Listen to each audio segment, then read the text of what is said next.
is with the University of Ghana, and it's still related to this. A security analyst with the Jatikay Centre for Human Security and Peace Building, Adib Saani, has stated that the seat of government, Flagstaff House, is not any safer place that guarantees the safety of the President of the Republic of Ghana than his Nima residence. The analyst is recommending the use of the Pediasi Lodge instead to keep the president safe at all times. He is of the view that the security of the president goes beyond the Nado himself, and it's about protecting and defending the security and sovereignty of our nation. Mr. Saani Adib is joining us in the studio tonight for a discussion on this. So, Mr. Adib, I'm curious. You heard Professor Jampo saying that it's high time, basically, for the president to go and reside at the Flagstaff House and utilize the facility which was put up by the state for the president. Like you said, that the presidency goes beyond the person, Nana Akufo-Addo. So what makes you now think that Pediasi Lodge is much safer than the Flagstaff House? Well, thank you very much. A very good evening to your viewers. First of all, let me state emphatically that there's absolutely no way the eviction of the squatters around the residence of the president will provide better security for the president. And when you juxtapose it against the Flagstaff House, it is not any better.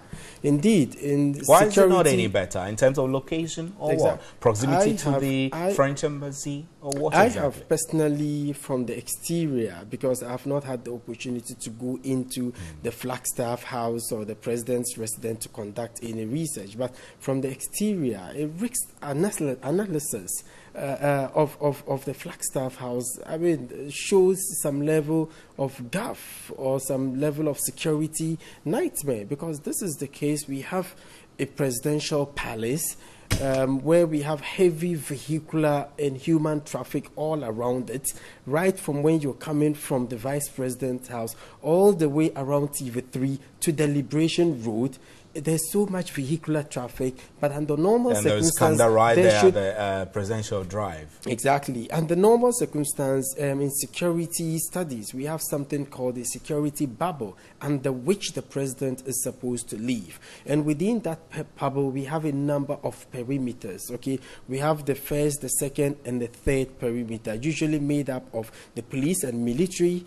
At the outer perimeter, the inner perimeter, we have the Secret Service. In Ghana, we call them National Security Operatives. Then in the very inner, we have the main presidential protective. So basically what you're saying is that of all the analysis that go into this, there is indication that the Flagstaff House is not safe? It's absolutely not safe, because it is just best international... unsafe as his private Exactly, residence. because it is best international practice that the president, his living area or his bedroom, so to speak, should be some level of distance from a bustling setting. Okay, so to the east, to the west, to the north, to the south, at least there should be some level of distance, preferably about 300 meters. But we have heavy vehicular traffic just 20 feet away from the walls of the presidential villa. It doesn't make it safe enough. Come to think of it, it is uncomfortably close to the French embassy and other private and corporate properties all around.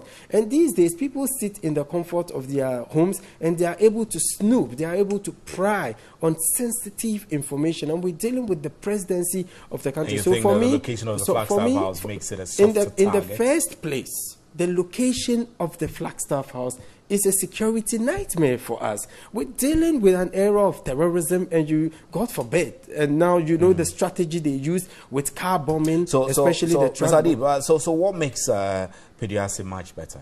Considering the location, because there is also vehicular traffic along. But it's not as Pediasi is in the town of Ibri.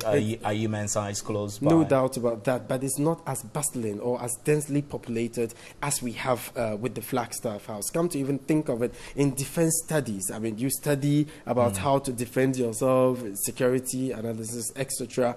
The topography of the land, the terrain, the hilly nature of it is an added security advantage to whoever would be protecting it. Come to even think of it, indeed, I agree, hook, line, and sinker, that we have a main road just in front of the Pedrazi Lodge, we can up the security protocols and measures there to ensure some level of safety. That would include the erection of some barricades and some roadblocks and possibly do some searches. Ms. Adib, let's move away from the security of the president to the general security. The police is saying that they have arrested 5 robbery kingpins, that's the expression they use, within 6 days of intensifying Operation Calm Life.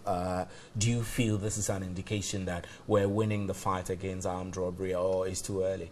It is too early to say, but this is, of course, one of the means we'll be winning the fight against robbery. Like I indicated, the issues with the police is multifaceted, it's multi-pronged, and a whole lot would have to be done apart from the investigation regime, which has to be effective and efficient. The response time would also have to be closed up a bit, and most importantly, the provision of logistics. But this news is coming to me as a very good thing, because it seeks to send a clear message to these criminals that gone are the days where you would perpetrate such crimes and get away with it. Because we keep asking ourselves, what is emboldening these criminals? What is giving them that motivation to be able to even carry out their crime in broad daylight? Most of it is as a result of the fact that many of these crimes go unpunished because we don't have an effective investigation regime. So the fact that these guys have been arrested is a clear indication of the commitment of the police into ensuring that we're safe. But I hope it doesn't end there. Okay? But the IGP adds a catch to it. He says that a major part of the work has been done, and the rest of the suspects involved in various crimes recorded in the city over the past week will soon be arrested. I mean, I know that it sounds too good to be true, but you believe that a major part of the work has been done? No, I don't believe a major part of it, but at least significantly a part of the work has been done.